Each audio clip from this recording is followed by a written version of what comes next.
Quem foi Saint-Germain? Oi gente, tudo bem com vocês? Eu, Cris, aqui do canal Inspirações para Ser. Hoje eu vou falar um pouquinho sobre Saint-Germain. Quem foi esse misterioso homem? Talvez você nunca tenha ouvido falar, mas garanto a você, quem está em busca de realização pessoal e de uma vida plena, ele com certeza é mais um dos caminhos. Mas antes, por favor, curta esse vídeo, compartilhe, se inscreva aqui no canal se você é novo por aqui. Muito obrigada a todos vocês que estão aqui hoje. Eu faço isso com muito amor e carinho. Gente, mesmo, de coração. Vocês não imaginam a minha felicidade de estar aqui falando com vocês e compartilhando todo este conhecimento que eu fui adquirindo durante os anos e não tinha coragem de passar para ninguém. Vamos lá. Meu primeiro contato com Saint-Germain foi através da chama violeta, porque ele é um dos mestres ascensos da Fraternidade Branca. Ele é o mestre do sétimo raio, que, como eu falei, da chama violeta. A chama violeta é a chama da transmutação. Ele não é reconhecido pela literatura, mas Saint-Germain deixou ensinamentos valiosos em seus livros. O mais famoso, o Livro de Ouro de Saint-Germain. Eu ia fazer um vídeo bem curto aqui, como os que eu fiz do Dr. Joseph Murphy, apenas para fazer uma introdução e o de Neville, mas eu amo tanto Saint-Germain que vou me aprofundar um pouquinho mais. E não que os outros não sejam importantes, eles são. Todos eles são. Mas como ele é considerado uma figura mística, esotérica, misteriosa, eu acredito que é mais difícil para as pessoas se conectarem. Por isso eu vou me aprofundar um pouquinho mais. E nos próximos vídeos vocês vão entender o porquê eu estou fazendo isso. Mas já posso adiantar que hoje, escrevendo o texto, descobri o tanto que ele e Neville têm em comum. É muito mágico quando você começa a ter essas pequenas percepções, né? É maravilhoso. Bom, continuando mais uma vez aqui. Ele foi chamado por Voltaire de o homem que nunca morre, porque segundo alguns boatos, ele não envelhecia. Ele é considerado pela teosofia o mestre ascenso com a maior força espiritual do planeta hoje. Existe um grande mistério por trás de Saint-Germain. Na verdade, nunca se descobriu sua verdadeira identidade e muito menos garantir sua origem nobre. Sabe-se apenas que ele era protegido dos antigos Médici. Especula-se que ele era filho do príncipe Rákóczi da Transilvânia e quando bebê foi confiado à proteção de Gian Gastone de Médici, sétimo e último grão-duque da Toscana da Casa de Médici. A primeira referência ao Conde de Saint-Germain aparece no London Chronicle, 31 de março a 3 de junho de 1760, sob o título Histórias de um Misterioso Estrangeiro. Ele transitava pelos altos círculos da sociedade europeia, sendo um artista talentoso, músico, químico competente e dedicado estudioso da yoga e do tantra. Segundo alguns relatos, Luís XV, em 1757, pediu ao conde de Saint-Germain remover defeitos de diamantes e esmeraldas, mostrando assim ter habilidade como químico. Também tinha conhecimento de diversas áreas, cultura, livro, língua, enfim, era um conhecedor profundo da vida humana em geral. Falava alemão, inglês, italiano, português, espanhol, francês, grego, latim, sânscrito, árabe e chinês. O conde era ambidestro e podia escrever o mesmo artigo com as duas mãos simultaneamente com a máxima semelhança. Além disso, conseguia memorizar páginas impressas após uma única leitura. Nossa, gente, que coisa linda. Dá até uma pontinha de inveja, né? Um dia eu chego lá. tinha hábitos peculiares com relação à alimentação, que junto ao seu elixir consistia de aveia, sêmola e carne branca de frango. Ouviram bem? Carne branca, gente. Entre 1710 e 1822, sim, mais de 100 anos, lhes são atribuídos inúmeros nomes que aparecem em locais distintos, como Conde Gabalayan, Conde Omepesh, último grão-mestre dos Cavaleiros de Malta, Príncipe Ragotiskai, entre outros. Manly P. Hall diz: a natureza contraditória dos dados a respeito do Conde de Saint-Germain é evidenciada impressionantemente por diversas inconsistências cronológicas. Supõe-se geralmente que Saint-Germain nasceu em 1710. A condessa Vergergy declara que o tinha visto durante esse ano em Veneza e que pareceria ter naquela época entre 40 e 50 anos de idade. Apesar dos registros eclesiásticos de Enkingford conter uma referência de óbito em 1784, sabe-se que foi visto em diversas ocasiões subsequentes a esta data, tendo participado de uma conferência maçônica em 1785 e reconhecido em Veneza em 1788. A última menção histórica ao Conde de Saint-Germain data de 1822. Inclusive, uma das personalidades que encontrou com ele pela Europa conta que Saint-Germain certa vez comunicou sua partida, pois precisavam dele em Constantinopla, depois na Inglaterra, para preparar ali duas invenções que teria no próximo século: trens e navios a vapor. Conta-se que ele afirmava possuir o segredo da juventude eterna e em certa ocasião afirmou ter conhecido Cleópatra pessoalmente e em outra ter conversado intimamente com a rainha de Sabá. Incrível nessas histórias.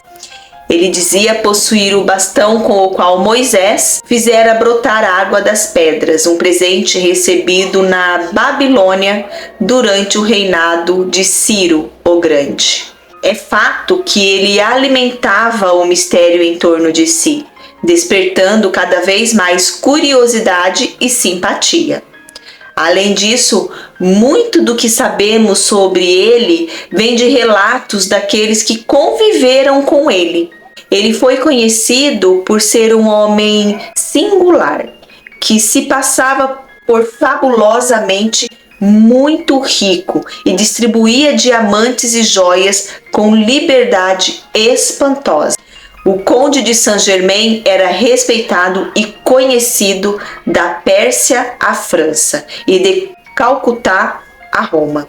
Ele é mencionado em memórias e cartas da época, sempre cercado de mistérios. Aparece como agente jacobita em Londres, conspirador em Petersburgo, alquimista e conhecedor de artes em Paris e general russo em Nápoles. Tocou violino na Sala de Versalhes, conversou com o escritor Horace Walpole em Londres, frequentou a biblioteca de Frederico o Grande em Berlim e conduziu reuniões iluministas nas cavernas ao longo do Reno. Conta-se que regeu uma orquestra sinfônica sem partitura e deixou composições escritas e confiadas a Walsh, na Catherine Street no Strand. O London Chronicle, de junho de 1760, afirmou que ele tocava e compunha com elevado bom gosto. O barão Gleichen relata ter conhecido a coleção de quadros e a quantidade de joias e diamantes coloridos de tamanho e perfeição extraordinária. Pensei que estava diante dos tesouros da lâmpada maravilhosa de Aladim. Como artista plástico, o Conde de Saint-Germain se destacava pelas cores luminosas que conseguia, Acredita-se que ele conseguiu ao misturar madrepérola em pó com suas tintas. No seu livro tem uma passagem que ele fala das cores que nós ainda nem conhecemos. É possível que seu conhecimento de química o tivesse levado à tinta fosforescente que usamos nos dias de hoje. Sem dúvidas, ele era um artista capaz e prolífico. Assim como não sabemos quando e como ele morreu, sua riqueza e obras de artes desapareceram sem justificativa também. Suspeita-se que o Conde Saint-Germain foi o grande poder por trás da Revolução Francesa. Acredita-se que Zanoni, famoso romance ocultista do escritor inglês Edward Bulwer Lytton, seja o relato da vida e das atividades de Saint-Germain. Ele teria profetizado a queda do Império Francês de tal forma que alarmou Maria Antonieta. Os últimos anos de sua vida conhecida foram divididos entre sua pesquisa experimental em alquimia com Charles de Risse e a Escola de Mistérios de Louis Land, onde discutiam filosofia e política. Sua morte teria acontecido em 1784, mas assim como o Lord Bacon, seu funeral poderia ser falso. Essa suposição se dá pelo relato de uma conferência com a imperatriz russa em 1785 ou 1786 e na França em 1793. Foi visto também após a sua morte na Praça de São Marcos, em Veneza. Até por isso, Andrew Lang diz que ele é o fogo fátuo dos biógrafos do século XVIII. Um dos eventos mais interessantes e bem documentados envolvendo o Conde de Saint-Germain e a Condessa Gergy ocorreu na corte de Versalhes. A condessa diz que ficou espantada quando viu Saint-Germain e logo começaram uma conversa que foi autenticada por documentação. Há 50 anos, disse a condessa, eu era embaixatriz em Veneza e me lembro de tê-lo visto lá, com a mesma aparência de agora. Talvez um pouco mais maduro, pois rejuvenescestes desde então. Com uma profunda mesura, o conde respondeu com dignidade. Sempre me considerei feliz por ser capaz de me fazer agradável para as senhoras. Madame de Gergy então continuou. Naquela época, vos chamais Marquês Balete. O conde fez outra mesura e respondeu. E a memória da condessa Gergy ainda é tão boa quanto há 50 anos? A condessa sorriu. Isso eu devo a um elixir que me destes no nosso primeiro encontro. Sois realmente um homem extraordinário. Saint-Germain assumiu uma expressão grave. Esse Marquês de Balete tinha uma má reputação? Ao contrário, respondeu a condessa Gergy. Ele era muito bem aceito na sociedade. O conde encolheu os ombros expressivamente, dizendo: bom, como ninguém se queixa dele, estou disposto a adotá-lo como meu avô. A condessa d'Arremar estava presente durante toda a conversa e atesta a exatidão de todos os detalhes aqui.